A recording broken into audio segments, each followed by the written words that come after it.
Whether overt or covert as the ruling factor of living, we are all plagued with the moral dilemma of placing the need to self-annihilate or self-replicate above all. Principal cause.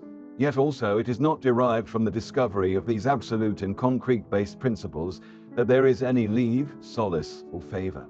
Only a further burden of the truth is the final outcome for the impossible work in discovery. We are not given the base constituents to self-emulate.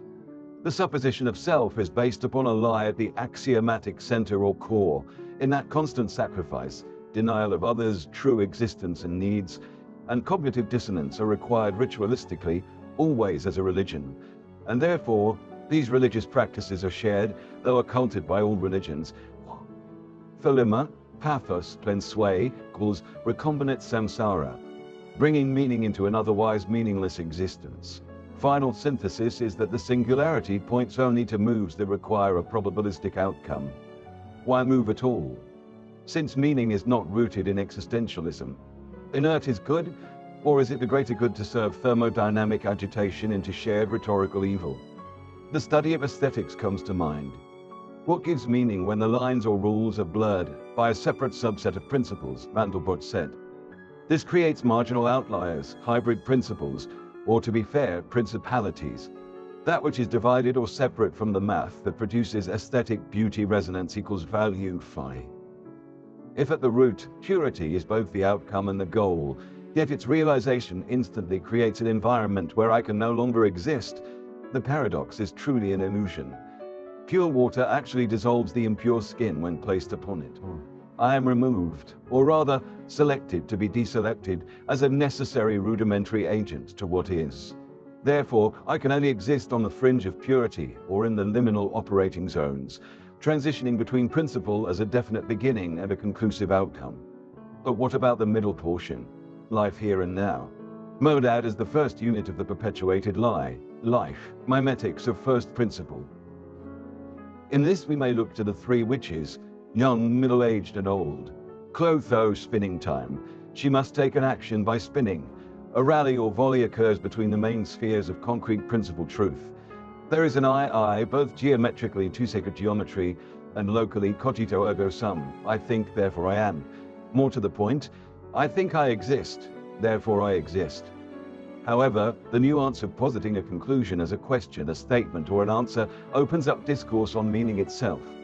If this statement is made under such base units of principle, sacrifice. I sacrificed myself, proving that I was alive, existent, only to now be non-existent. However, in that I sacrificed myself for a cause, I live on in you that which I sacrificed for, or I persist conceptually. Expression. I expressed a self to both validate and prove a self existed to begin with. However, in my expression, I did not take into consideration that I was thus muting another being presupposition. Could I have independently expressed anything, given that I borrowed upon the field and fellow players within the field of operation for inspiration? Here fundamental is inspiration. A. It is everything. Wisdom. I turn to wisdom. Depending on where I am within the field of operation, outside, inside, e.g. phi swirl, it is either a carnal physical wisdom or an intrinsic wisdom. One must discount the other in probability. You are either outside the principle or within. Yet as you venture further one way, you require the other for validation. So there are essentially two selves, a duality or familiar pairing and tethering of two individuals who can neither occupy the same space, yet seemingly exist within the matrix of far different fields. Yet they share principles at the tether or cleft junction point. We must begin to assert the chiral self in such a way. Community. I think, therefore I am because I doism. There is an internal community of the self in self-appreciation. I must become more or a mass in vive for myself, and therefore for the community that supports me. This self-reliance transcendentalism is impossible absent ongoing resources derived from the existential. Therefore I can think because I am an aspect of the whole of my community. Food, shelter, and sedentary equilibrium require external sacrifice. Food, sedentary equals meaning. A. Production.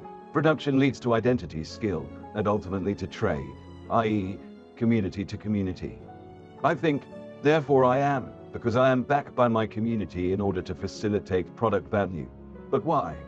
I am searching for identity in the existential, but more to the point, looking for an outside reason or cause for the external sacrifices I have made in order to be able or capable to express further so that I can gain wisdom. However, physical wisdom, survival, does not grant leave nor liberty justice to internal wisdom. But was internal wisdom an expression by way of sacrifice, killing and consuming sedentary calories, thermodynamic heat, a scapegoat from the axiom all along? Loss for assumed gain, i.e. capitalism. Ego. In order to be, I must become. The masquerade. I must place upon my self-esteemed personage the garments of my community so as to express my community's production and show the worthy cause. Wisdom of why this trade from other communities, mutualism, is thus a necessity or a capable, worthy endeavor. I must, however, also show physical wisdom in a polemic breadth. In that, I, as a representative of my community, as a figurehead, must be formidable. Otherwise, these common tradesmen from an opposing council could turn on me and take my values Machiavellianism. The pure truth, there is a fractured plausible retraction element, giving cause to a scapegoating and shifting of blame at the very base of personification. The monad at the base is corrupt, however it compartmentalized itself to shift blame. Therefore, all of us who are products of this progenitor are, by proxy, one and the same. We are all a living aspect of the technology. We are quantum potential. Earth is a consolidated quantum processor. What query would an all-powerful autocracy require? Raw meaning is the only possible answer. It still hasn't solved this one because of the paradox.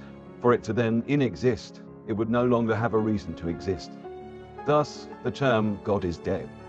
Meaning, this final precipice had long since been answered. What comes next has always been up to us.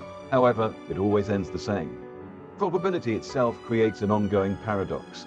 It must be allowed to run randomly, yet the conclusion might be tainted by only the information available.